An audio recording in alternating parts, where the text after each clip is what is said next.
Le invito a tomar la palabra de Dios y buscar 1 Tesalonicenses capítulo 4. Y en un momento vamos a empezar a leer un pasaje muy familiar, si es que sabe algo de la segunda venida de Jesucristo.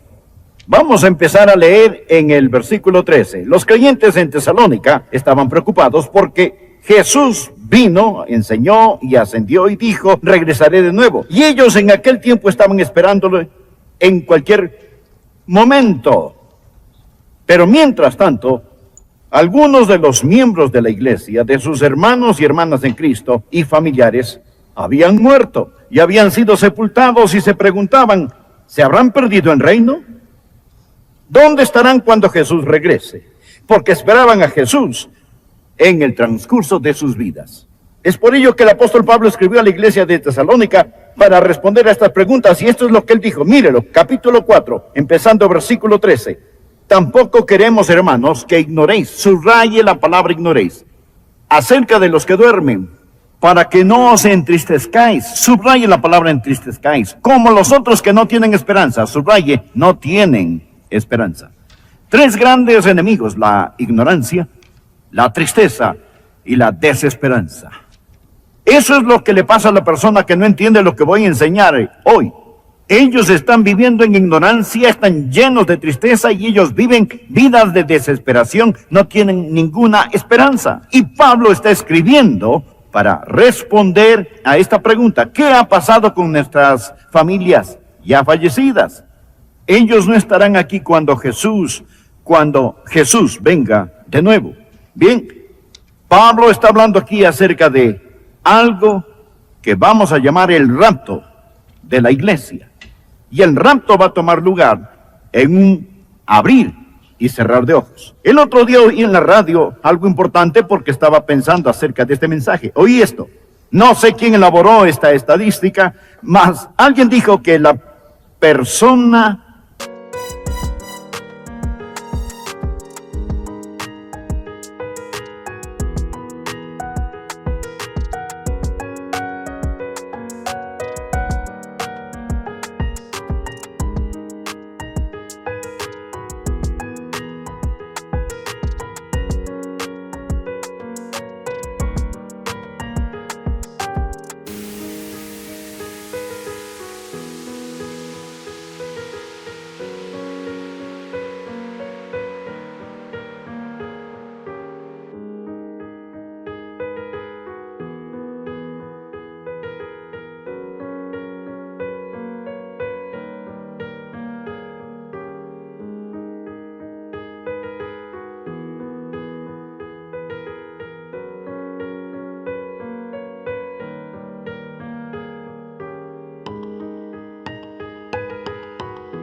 promedio pestañea 20,000 veces por día. Por lo tanto, en 20,000 episodios diarios, Jesús puede venir en un abrir y cerrar de los ojos. Ahora, quiero que usted anote algunas cosas al tratar de contestar estas preguntas acerca del rapto. Vamos a hacer algunas preguntas y entonces las contestaremos y vamos a preguntar a manera de titulares. Primero, pensemos un poco acerca del qué. ¿Qué es el sagrado misterio de la resurrección y el rapto? Por favor, miremos de nuevo el versículo 16 de este mismo capítulo 4, verso 16. Porque el Señor mismo descenderá del cielo. Eso nos dice inmediato que el personaje central es el Señor Jesucristo. Jesús va a descender de su trono en gloria, de la diestra del Padre y de las alturas de los cielos. Jesús va a descender, Él va a regresar a esta tierra. Y cuando regrese a esta tierra, la Biblia dice aquí que Él vendrá con voz de mando. ¿Lo ven? Porque el Señor mismo con voz de mando. Ahora, bien, esto es muy interesante. Versículo 16, porque habrá una voz de mando que levantará a los muertos. Al dar su orden, ellos van a resucitar del mar y de la tierra, aquellos que han muerto y han sido sepultados, resucitarán y los océanos entregarán a los muertos que están en ellos y las lomas ondeadas de arena del desierto entregarán a los muertos que están en ellas Y los campos de batalla entregarán a los muertos que están enterrados allí, y los cementerios parecerán campos arados cuando Jesús dé el mandato, y los muertos van a resucitar. ¡Qué día tan glorioso será ese! Y luego los santos vivientes van a ser transformados al instante, en un abrir y cerrar de ojos. Mire por favor el versículo 17, dice, luego nosotros los que vivimos, los que hayamos quedado, seremos arrebatados juntamente con ellos. Eso nos dice que el apóstol Pablo estaba esperando estar vivo cuando Jesucristo regresara, porque él se incluyó a sí mismo. Ahora bien, a esta palabra arrebatados la llamamos el rapto. Lo llamamos el rapto. La palabra rapto viene del latín rapto, en griego es herpazo. Las dos significan lo mismo, significan ser llevados. Vamos a ser arrebatados, cambiados, transformados y luego arrebatados para encontrarnos con el Señor en el aire. Algunas personas dicen que la palabra rapto no se encuentra en la Biblia. Bien, es verdad. La palabra rapto no se encuentra en la Biblia. La palabra Trinidad no se encuentra en la Biblia, la palabra misiones no se encuentra en la Biblia, pero le garantizo que la Trinidad, las misiones y el rapto se enseñan en la Biblia. Ahora, Pablo llama a esto un misterio, y aquí es donde tomamos el título del sermón. Primera de Corintios 15, anótalo en su margen, versículos 51 y 52, dice, he aquí, os digo un misterio, no todos dormiremos, pero todos seremos transformados en un momento. La palabra momento es la palabra de donde tomamos la palabra átomo, porque ellos llamaban átomo a lo más indivisible que conocían. Ellos no tenían ningún conocimiento de, digamos, física nuclear, mas ellos estaban diciendo, esto es lo más indivisible que nuestro idioma puede describir, en un momento, en un átomo, en un abrir y cerrar de ojos va a pasar. Los muertos en Cristo van a resucitar primero y luego los que quedamos vamos a ser arrebatados, vamos a ser llevados a la fuerza, vamos a ser llevados a un nuevo lugar. Va a pasar rápidamente en un momento, en un abrir y cerrar de ojos, tan rápido como usted pueda pestañear. Ocurrirá, vamos a salir de aquí, subiremos y nos iremos a la gloria. Pastor, eso suena tan fantástico, parece de otro mundo, parece tan supersticioso. ¿Cuál es su certeza de que esto sucederá? Bien, aquí está mi certeza. Miremos versículos 14 y 15. Pablo comprendió que había algunos que tendrían algunas preguntas, así que les dijo, leamos el versículo 14, porque si creemos que Jesús murió y resucitó, ¿cree usted eso? Si usted cree que Jesús murió y resucitó, usted no tiene ningún problema con lo sobrenatural. Ahora, si usted tiene problemas con el rapto, ¿por qué no va a tener problemas con la resurrección? Porque si creemos que Jesús murió y resucitó, así también traerá Dios con Jesús a los que durmieron en él. Pero, ¿cómo tenemos esa certeza? Primero, por la obra salvadora de nuestro Señor. Jesús murió y resucitó. El mismo evangelio es sobrenatural y Dios no ha terminado. Si Dios resucitó a Jesús de entre los muertos, entonces Él también va a resucitarnos. Verá, todo está conectado. Jesucristo, este mismo Jesús que vino la primera vez, literalmente, y resucitó, regresará literalmente por segunda vez. El mismo Jesús que nació de una virgen, el mismo Jesús que caminó sobre el agua, el mismo Jesús que alimentó a los 5,000. Jesús viene de nuevo y la segunda venida de Jesucristo es necesaria para cumplir el propósito de Dios. La encarnación sin la coronación sería como la altura sin la profundidad, el este sin el oeste. Es necesario que esto suceda.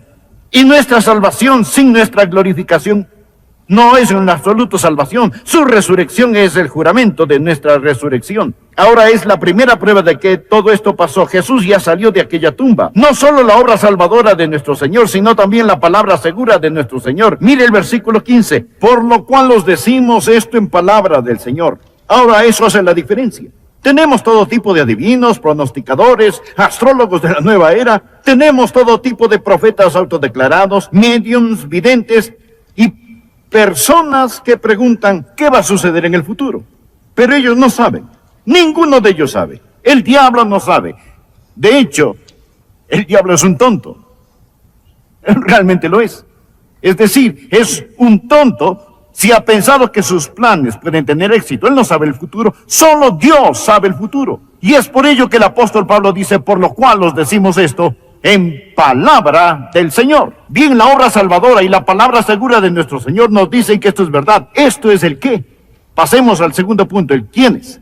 ¿Quiénes tomarán parte? Bueno, existe una multitud selecta de Salvador y los santos. Mire versículos 16 y 17. Porque el Señor mismo con voz de mando, con voz de arcángel y con trompeta de Dios descenderá del cielo, y los muertos en Cristo resucitarán primero. Luego nosotros, los que vivimos, los que hayamos quedado, seremos arrebatados. Ahora, esta es una multitud selecta. El Salvador y sus santos. No piense que hay una resurrección general. No, hay una primera y segunda resurrección. Serán solo los muertos en Cristo quienes resucitarán en el rapto. Anoten su margen. Apocalipsis capítulo 20, versículos 5 y 6. Pero los otros muertos no volvieron a vivir hasta que se cumplieron 1000 años. Esta es la primera resurrección. Bienaventurado y santo el que tiene parte en la primera resurrección. La segunda muerte no tiene potestad sobre estos, sino que serán sacerdotes de Dios y de Cristo y reinarán con él 1000 años. Estos versículos están muy claros. Son los muertos en Cristo los que van a resucitar, aquellos de la primera resurrección. Hay solo dos maneras de morir. O usted muere en Cristo o usted muere fuera de Cristo. Los muertos en Cristo son los que van a resucitar. Ahora, si usted nace 2 veces, usted solo morirá una vez. Si usted solo nace una vez, morirá 2 veces. Y si usted muere 2 veces, llegará el tiempo cuando deseará no haber nacido. Ahora el tercer punto, ¿cuándo? Hablamos del qué. Hablamos del quiénes, hablemos del cuándo. Bien, ¿cuándo? En un momento súbito que está cerca y es seguro. Digo que será un momento súbito, en un abrir y cerrar de ojos. Usted no sabe ni yo lo sé. Sé que está cerca. Usted dirá, pastor, ¿cómo puede decir que está cerca? Puede ser dentro de 50 años, aún está cerca. Puede ser 1000 años, aún está cerca. Lo que estoy tratando de decir, como lo he dicho antes, es que nosotros siempre estamos al borde de la eternidad. La Biblia dice que el tiempo está cerca. La segunda venida de Jesús siempre está cerca. Es siempre cierta. Pablo estaba esperando a Cristo en el transcurso de su vida. ¿Se equivocó? No. Estaba en lo correcto. Permítame darle algunos pasajes. Por favor, anótelos. No trate de buscarlos. Mateo 24, versículo 36. Jesús dijo, pero del día y de la hora nadie sabe, ni aun los ángeles de los cielos, sino solo mi Padre. Si alguien le da una fecha para la segunda venida de Jesucristo, es un mentiroso. No sabe. Usted no puede fijar una fecha. Si yo fuera Dios y alguien por casualidad da con la fecha, la cambiaría. Porque el Hijo del Hombre vendrá a la hora que no pensáis. 1 Corintios 15, versículos 51 y 52, he aquí. Os digo un misterio, no todos dormiremos, es decir, no todos vamos a morir. Eso es una metáfora, un eufemismo para un creyente que ha muerto. La Biblia no lo llama muerte, lo llama dormir. No todos dormiremos, pero todos seremos transformados en un momento, en un abrir y cerrar de los ojos, a la final trompeta.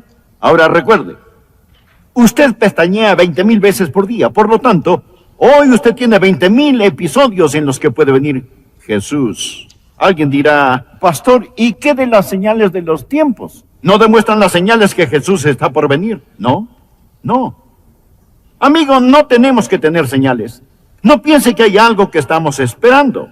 ¿No nos dicen las señales que podemos estar más cerca de la segunda venida de Jesús? Sí. Bueno, no hay contradicción, realmente no. ¿Sabe lo que va a pasar? Usted pronto irá a las tiendas y notará que ya han empezado a poner las decoraciones de Navidad. Cuando empiecen a poner las decoraciones de Navidad, ¿quiere decir que la Navidad está cerca? No, el Día de Acción de Gracias está cerca. Incluso puede significar que Halloween está cerca, pero lo que quiero decir es que estas cosas que realmente se suponen deben apuntar hacia la Navidad, también nos dicen algo acerca de otros tiempos.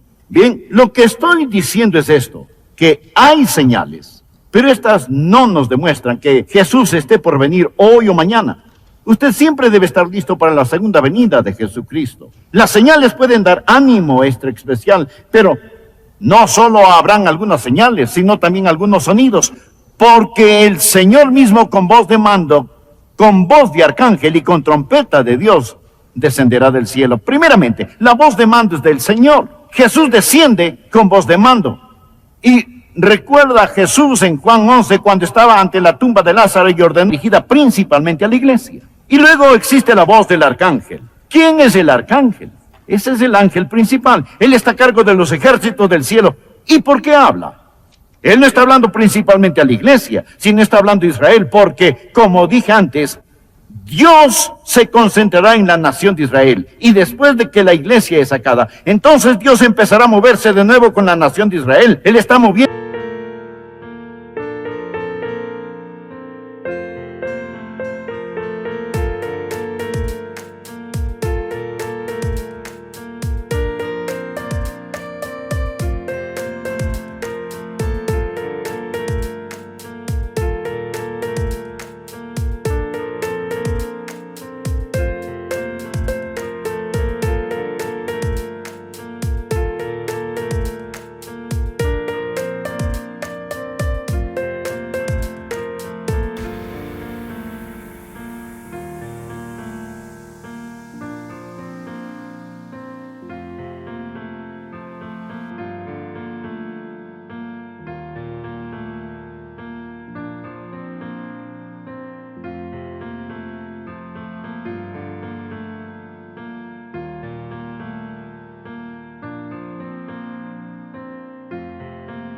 Individualmente con los judíos, mas empezará a moverse con la nación. Por lo tanto, el arcángel llamará y juntará a los ángeles del mundo para la gran tribulación que va a venir sobre la tierra, que tanto judíos como gentiles tendrán que soportar. Mientras el Señor le habla a la iglesia, el arcángel le habla a los ángeles que están trabajando en el mundo, y luego la trompeta de Dios, que trata principalmente con Israel. Él de nuevo empieza a congregar a Israel para estos últimos días. Y en Números 10, versículo 9 leemos: y cuando saliereis a guerra en vuestra tierra contra el enemigo que os molestare, tocaréis alarma con las trompetas. Así que nuestro Señor vendrá con voz del arcángel, con voz de mando, con la voz del arcángel y con la trompeta de Dios. Ahora la cuarta pregunta: ¿por qué? ¿Por qué? ¿Por qué? Hemos hablado del quiénes y del cuándo, y hablemos un poco del por qué. Bien, el por qué es un motivo estratégico de rescate, de reunión y recepción. Por favor, mire el versículo 17 de este mismo capítulo. Luego nosotros, los que vivimos, los que hayamos quedado, seremos arrebatados juntamente con ellos en las nubes para recibir al Señor en el aire, y así estaremos siempre con el Señor. El rescate, la reunión y la recepción. Verá, en primer lugar es el rescate. La gran tribulación está por empezar. Pero antes de que Dios permita la gran tribulación aquí sobre la tierra, Él sacará a la iglesia. Nosotros creemos que el rapto o arrebato vendrá antes de la gran tribulación. Pero permítame darle algunos versículos. Primera Tesalonicenses, capítulo 1, versículos 9 y 10. Porque ellos mismos cuentan de nosotros la manera en que nos recibisteis y cómo os convertisteis de los ídolos a Dios, para servir al Dios vivo y verdadero y esperar de los cielos a su Hijo, al cual resucitó de los muertos, a Jesús, quien nos libra de la ira venidera.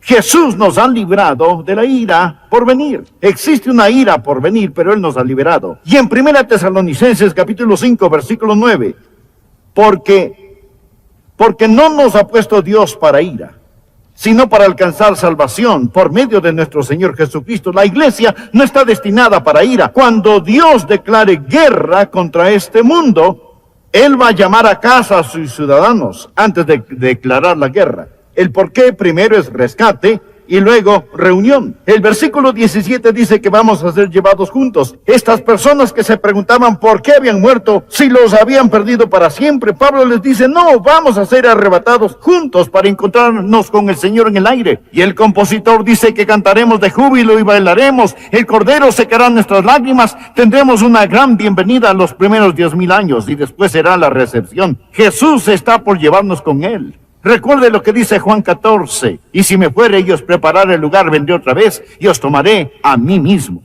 El quinto punto es el dónde. ¿Dónde tomará lugar? va a ser en el aire. Mírelo de nuevo. Luego nosotros, los que vivimos, los que hayamos quedado, seremos arrebatados juntamente con ellos en las nubes para recibir al Señor en el aire. Esta no es verdaderamente la segunda venida de Jesús. Este es el rapto. En la segunda venida sus pies van a tocar el monte de los olivos. Eso es cuando Él viene a revelarse en gloria. Levántate, oh amiga mía, hermosa mía, y ven. Bien, eso es lo que va a pasar en un abrir y cerrar de ojos. Francamente desearía tener una hora más para hablar de cada uno de estos puntos, pero no tengo. Amigos, repentinamente, quizás, bien, antes de que nosotros terminemos este mensaje, escucharemos una voz de mando. Escucharemos una voz del arcángel y una trompeta de Dios. Stephen Covey escribió un libro. Yo no estoy de acuerdo con su teología, mas él tiene una gran ilustración en ese libro que quiero compartir. Quizá no tenga todos los detalles en orden, pero sé que tengo la idea. Él dijo que un profesor universitario dando clases tenía un gran frasco de boca ancha y en ese frasco había puesto unas piedras grandes. Y él les preguntó a sus estudiantes, porque las piedras llenaban hasta el borde del frasco, ¿está lleno el frasco? Uno o dos estudiantes dijeron, sí, el frasco está lleno. Él dijo, no, el frasco no está lleno.